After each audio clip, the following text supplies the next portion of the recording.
Olá, no ar para todo o Brasil, o programa que tem o DNA do brasileiro. Você quer mudar de vida? Realizar os seus sonhos? Que tal empreender? O programa de hoje está imperdível, com um mestre do empreendedorismo nacional. Vem comigo, eu sou o Elvis César e o programa Brasil que faz de hoje tem a honra de receber um dos maiores empreendedores do nosso país, Cláudio Landsberg. Que bom tê-lo aqui, amigo! Obrigado, Elvis. Obrigado demais pelo convite.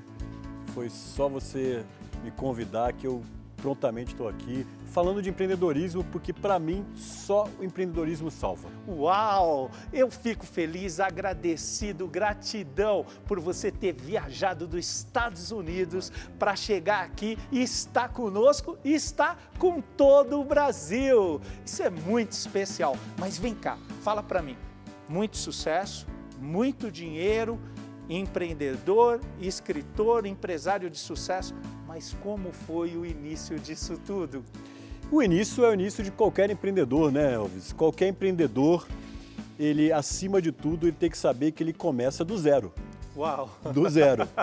E eu costumo de brincar aqui com o povo, falar que o início sempre é mais fácil. É claro, né? O início é mais fácil. Os 5 minutos depois começa a ficar difícil. É verdade, é verdade. Mas o empreendedorismo é isso, né, Elvis? A gente não tem como não dizer que para a gente empreender é preciso ter resiliência. É preciso começar do zero, ter pés no chão e olhos nas estrelas. É isso aí, meu amigo. E por todo o seu histórico, você começou desde adolescentes a empreender, a fazer a diferença. Conta um pouco disso para nós. O Elvis, na verdade, eu comecei aos 9 anos de idade. Uau. Por incrível que pareça. É bem interessante essa minha história. Isso eu até conto nas minhas aulas que eu dou, quando eu dou aula de empreendedorismo, eu falo um pouco dessa história, porque é interessante falar como uma criança de 9 anos no Brasil, e eu, aos 9 anos de idade no Brasil, nós estamos falando da década de 70, tá? Da década de 70. Eu fui perguntado pelos meus pais o que eu queria ser quando eu crescesse. E eles viraram como qualquer pai pergunta, né? Olha, o que você quer ser quando você crescer? E aí, o que os pais geralmente esperam? Não, eu quero ser um advogado, eu quero ser médico, bombeiro, policial. É. E eu virei para os meus pais, Elvis, e falei, eu quero ser dono de alguma coisa. A reação natural de qualquer pai na década de 70, você imagina que a gente já vinha sendo doutrinado, né? E é óbvio, para conquistar um emprego. Exatamente, falou tudo. Para conquistar um emprego ou você passar no concurso público ou verdade. Fazer alguma coisa. E a reação de qualquer pai naquele momento era: tem certeza, meu filho? Foi inusitada. E meus pais falaram assim: nossa, você quer ser dono de uma coisa? Você vai ter nosso apoio, mas você vai estudar. Você vai estudar para saber ser dono de alguma coisa e você vai ter que ter muita força de vontade. E para mim, isso está gravado na minha cabeça, Elvis. 9 anos de idade, eu menino, eu sou carioca, no Rio de Janeiro. Uau! E aí eu olhei para aquilo e falei, poxa, meus pais estão me dando um apoio.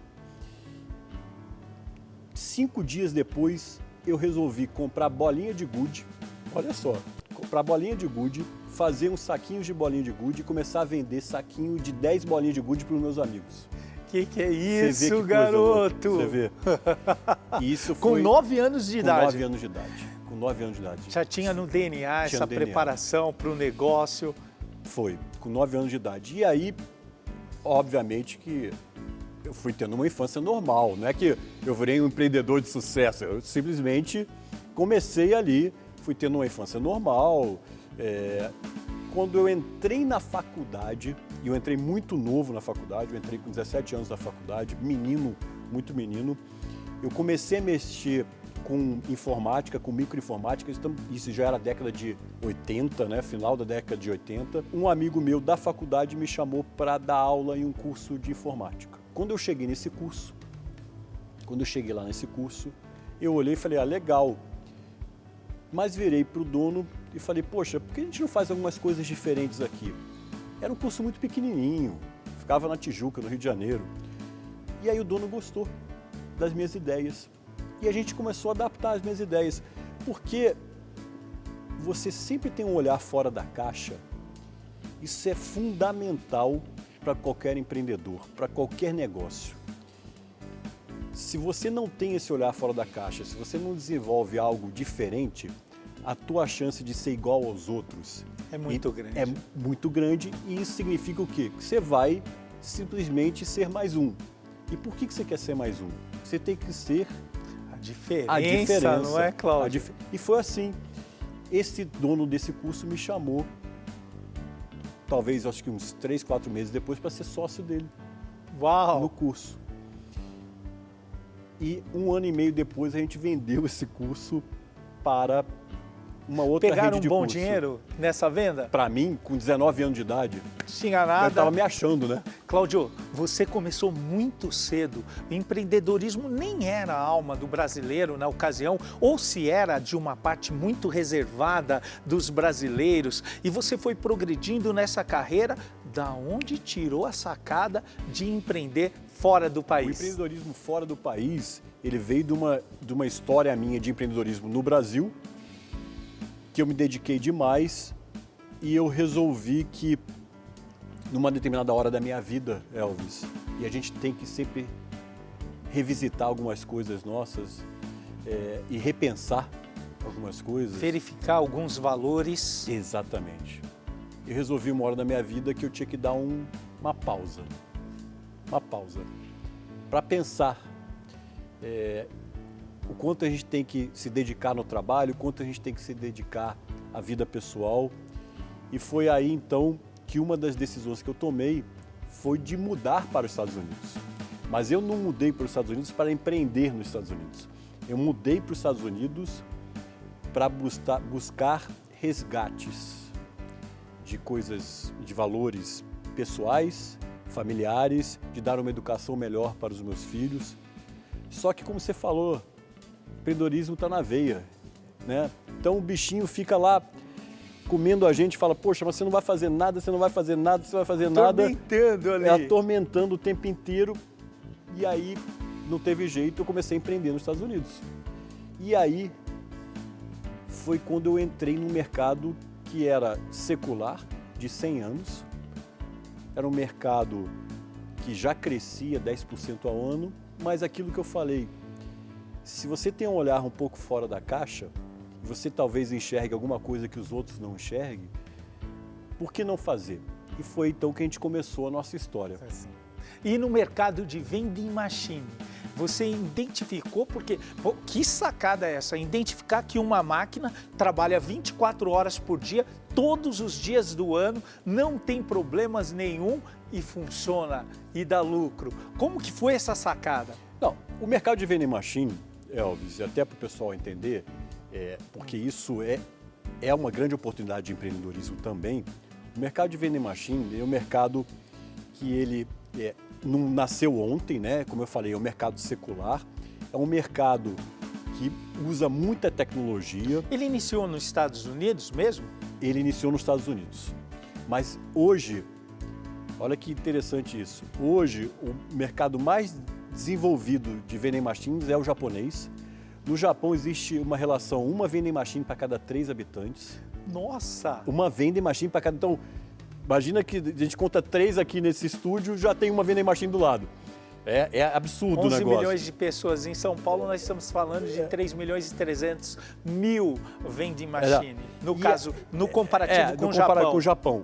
E nos Estados Unidos é uma vending machine para cada 90 habitantes. Para cada 90 habitantes. Se você me perguntar no Brasil, eu vou te dizer. Por favor. Uma vending machine para cada 7.500 habitantes. Uau! Diferente. Tem um mercado inteiro aberto para isso. Então, em relação aos Estados Unidos, ele é o mais desenvolvido, mas em termos de tecnologia, Mas o Japão ele começou a crescer muito. Outro que cresceu demais foi a China. Mas a China até para também. ficar bem claro e falar para você o que é um vending machine, é aquela máquina que você coloca uma moeda, uma nota, sai um salgadinho Fandangos, sai um guaraná, sai um suco, sai, enfim, um chocolate. É essa máquina tão especial que você alterou um mindset e emplacou nos Estados Unidos? Foi exatamente. Foi em cima de uma máquina que parecia tão comum. Centenária, que parecia tão comum, que vendia não o Guaraná, mas vendia a Fanta, que vendia a Coca, que a gente resolveu fazer diferente e a gente fez diferente. Comecei o negócio na minha garagem, né? Tudo que começa na garagem nos Estados Unidos tem uma energia positiva, né? Contagiante, né? Assim, né? Tomara que a gente tenha todas as energias como a Amazon, como a Apple, como a Microsoft, mas comecei na minha garagem e aí, Mas Elvis, você começou a vender na sua garagem? Não, eu comecei a montar, o meu escritório começou na minha garagem. Correto. Com 5 máquinas e a gente resolveu fazer vending machines focadas em tribos para determinados consumidores.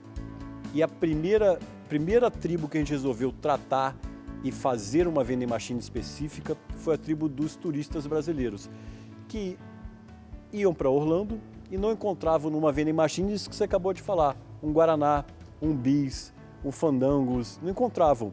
E a gente falou, poxa, por que não colocar vending machines em determinados pontos estratégicos de Orlando que o turista passa? Para atender, o ponto fulcral era o turista brasileiro. Pô, e a gente envelopou a vending machine com temas que remetiam à saudade, né? Porque você está lá, às vezes a criança não queria tomar um todinho, não achava, isso tem tempo, né? Uhum.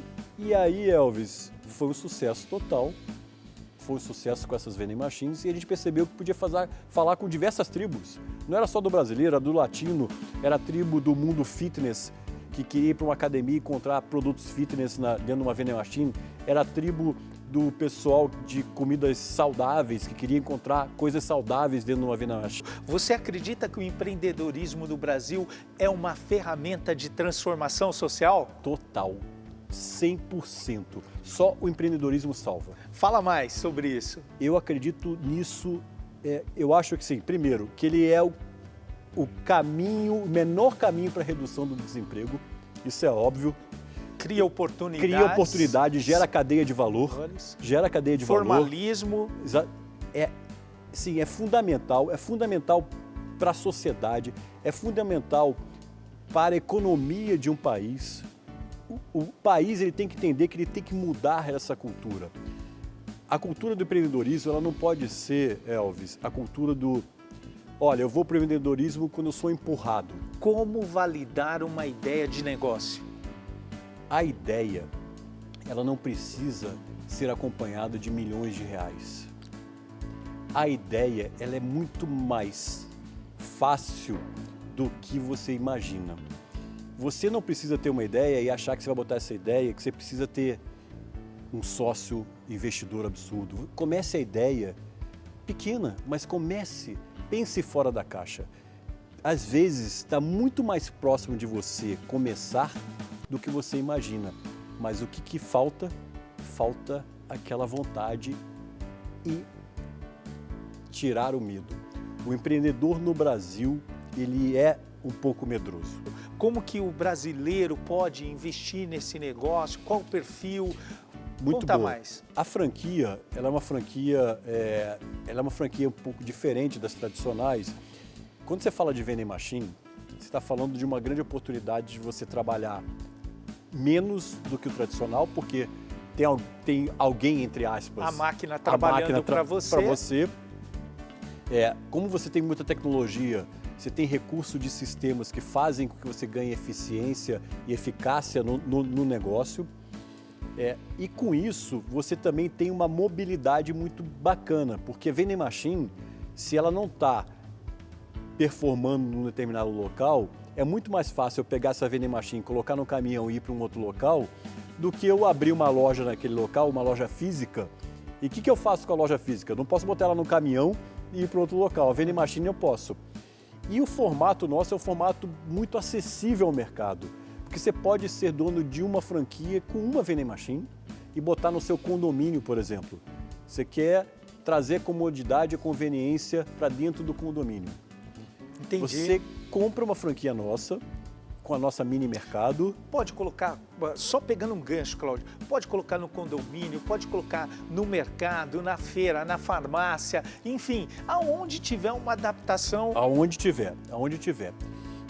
Mas, então você investe relativamente bem menos do que uma franquia tradicional e você já consegue começar a operar.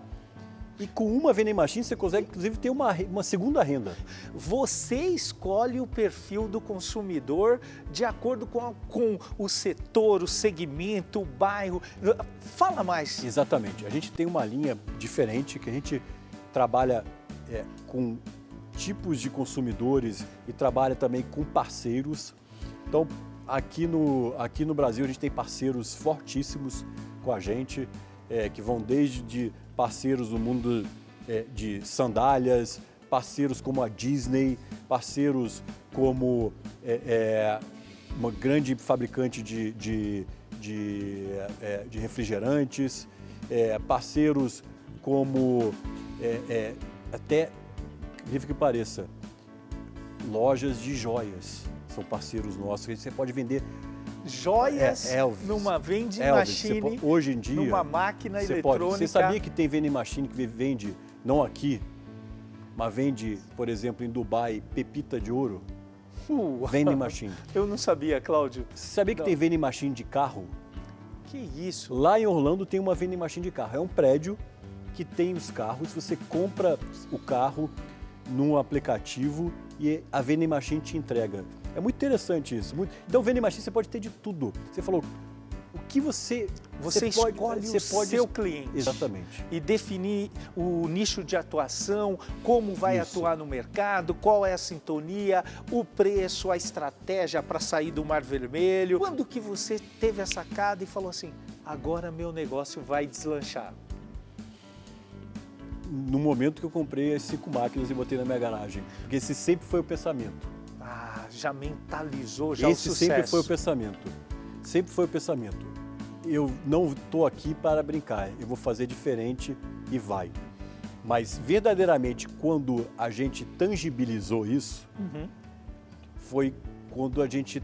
Quando colocou em prática? Colocou em prática o modelo de franquia para fazer um rollout nos Estados Unidos. A gente pegou uma conta muito grande nos Estados Unidos, que era uma das maiores cadeias de administradoras de mall, de shoppings, né? Sim. E a gente teve uma necessidade muito grande de fazer uma expansão nos Estados Unidos inteiro. Quando a gente percebeu que o nosso modelo de negócio ele era muito escalável, a gente falou, agora vai. Foi quando também, logo depois de seguida, a gente resolveu fazer uma expansão mundial.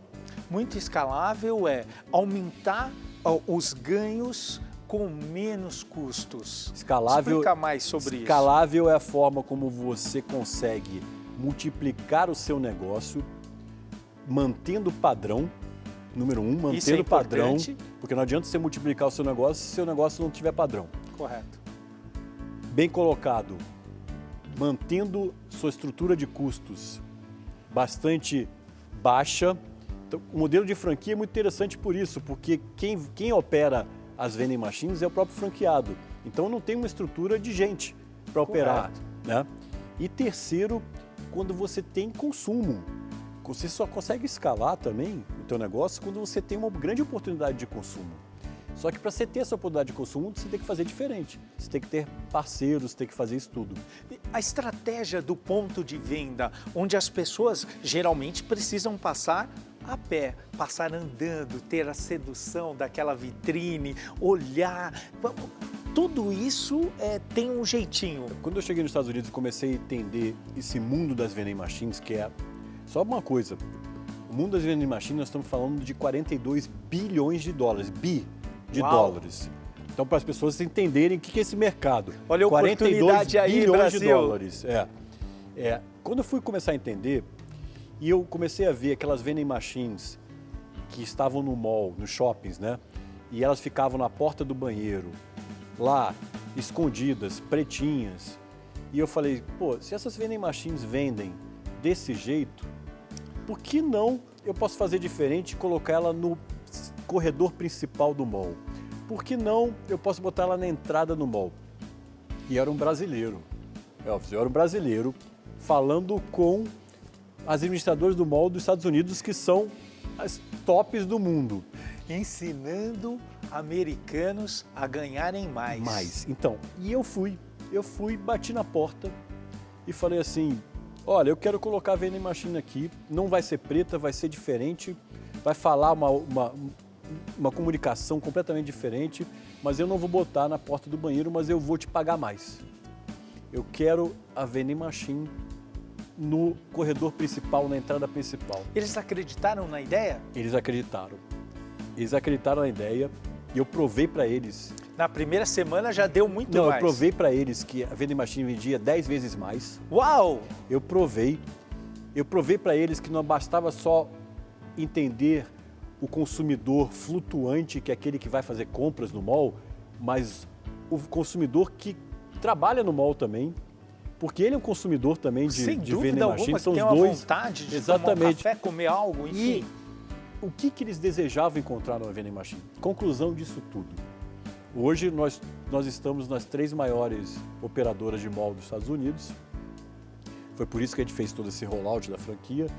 E a gente continua, só voltando na tua pergunta também da questão do estudo, e a gente continua revisitando sempre os nossos estudos, entendendo se o consumidor mudou de posição. Como funciona? O franqueado que faz a reposição, a logística, a contabilidade da máquina, é simples assim? É bem simples, porque a gente tem um sistema hoje que ele fica na nuvem, que a gente sabe absolutamente tudo o que acontece numa máquina. Então, na hora de você repor um determinado produto, você sabe que na prateleira 1, na fileira A, está faltando 3 produtos. Na prateleira 2, na fileira C, está faltando 2 produtos.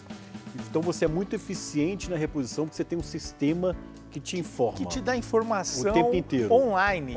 Todo o tempo. E o franqueado nosso, ele traz todo o conhecimento que a gente aprendeu nesses 7 anos, né? Por isso que é uma franquia. Quando você compra uma franquia, o que você está comprando, Elvis? É o know-how. Você está comprando quilometragem rodada. É isso aí. Pode começar do zero, você fala assim, poxa, um franqueado, ele pode não ser franqueado de vocês, da Casa Grupo, e ele pode começar do zero? Pode. Ele pode começar sozinho. O que ele vai ter? Vai ter toda a curva de aprendizado que a gente já teve. Então, para isso que existe a franquia. No Brasil, a pessoa tem um padrão de investimento tradicional. Não são todas as pessoas que têm esse desprendimento de investir em negócio, investir em ideia, investir em uma startup. Nos Estados Unidos, eu vejo uma outra visão, pessoas, investidores, pensando mais em ganhar mais, investindo em negócios. Certíssimo, é isso mesmo. Os Estados Unidos ele tem uma cultura muito forte nesse sentido de investir em business, investir em negócios e fazer desse negócio crescer, e aí realmente você tem uma lucratividade muito maior do que um investimento tradicional. Mas aqui no Brasil isso tem melhorado muito. Melhorado muito. Com esse mercado expansivo das startups. Demais, tem melhorado demais e tem muitos bons negócios para ficar de olho. As startups brasileiras têm a criatividade diferenciada do mundo? Tem, porque como eu falei logo no início, o DNA do brasileiro é um DNA assim, que eu tiro o chapéu. O brasileiro pensa fora da caixa, o brasileiro faz diferente. Então, é óbvio que se o DNA do brasileiro está dentro de uma startup brasileira, a tendência é que isso seja refletido no próprio negócio. E tem mais outra coisa. A força produtiva desse país é coisa inacreditável, até porque nós temos um país jovem. Ao contrário da Europa, ao contrário de diversos países do mundo, a nossa população economicamente ativa é gigantesca. O que você diria para a juventude brasileira? Eu diria o seguinte, comecem a empreender já. Porque vocês estão novos, com mentalidade, mindset diferente, de quem era lá atrás e as oportunidades batem na porta. Oportunidade bate na porta, mas quem abre é você, jovem. O que você diria para as pessoas que estão para lá 200? Eu diria o seguinte, se me perguntam e perguntam com frequência, qual é a idade certa para empreender e qual é a hora certa para empreender? A hora é agora, a hora que você está me perguntando isso. Não importa a sua idade, não importa. Este não é importa. o nosso momento, este é o seu momento, é o seu momento. O que você faria diferente se começasse hoje? Nossa, essa pergunta é muito bacana. Eu queria até falar, né, porque eu escrevi um livro. Uau! Como chama esse livro? Caindo para cima, né? Caindo para cima. Que diz exatamente. Eu tenho um jargão que chama Vamos para cima, galera! E o livro é Caindo para Cima porque ele traz isso aí que você falou, que a vida é um constante aprendizado. A vida, a gente tem que, às vezes, errar e aprender com os nossos erros e cair para cima. Nós não somos perfeitos, Elvis. A gente tá aqui fazendo o nosso melhor, buscando o nosso melhor, mas pode ter coisas que a gente falhou, não tenha sido tão bons. Pode, então se eu faria coisas diferentes, faria coisas diferentes. Mas me arrependo? Não. Não me arrependo, mas faria coisas diferentes. Qual o seu propósito de vida? Meu propósito de vida é, primeiro, levar felicidade para as pessoas. E aí você vai dizer assim, o que é felicidade? A felicidade pode ser o empreendedorismo, a felicidade pode ser um conteúdo diferente para as pessoas absorverem, a felicidade pode ser um carinho num abraço. Meu propósito de vida é levar felicidade de uma forma muito ampla. Impactar pessoas. Eu vou aqui pedir licença para você para falar o meu propósito de vida. Capacitar líderes para impactar milhões de pessoas. Olha aí. Cláudio Landsberg. Quem é o Brasil que faz para você?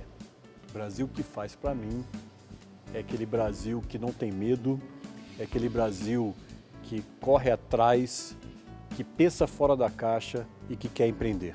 Uau! Cláudio, eu agradeço a Deus e a você por essa lição de empreendedorismo, amigo. Eu que agradeço, Elvis, muito obrigado, muito mesmo pelo convite. Pode me chamar mais vezes se quiser. A casa é sua, amigo. E é um prazer incrível. Esse programa foi feito para que você nunca desista dos seus sonhos. Vamos pra cima, galera! Acompanhe agora a nossa live no Instagram, Elvis César Oficial. E se você quer aprender mais a respeito de empreendedorismo, acesse o nosso canal no YouTube. Um grande abraço, obrigado pela magnífica audiência e até o nosso próximo programa. Valeu!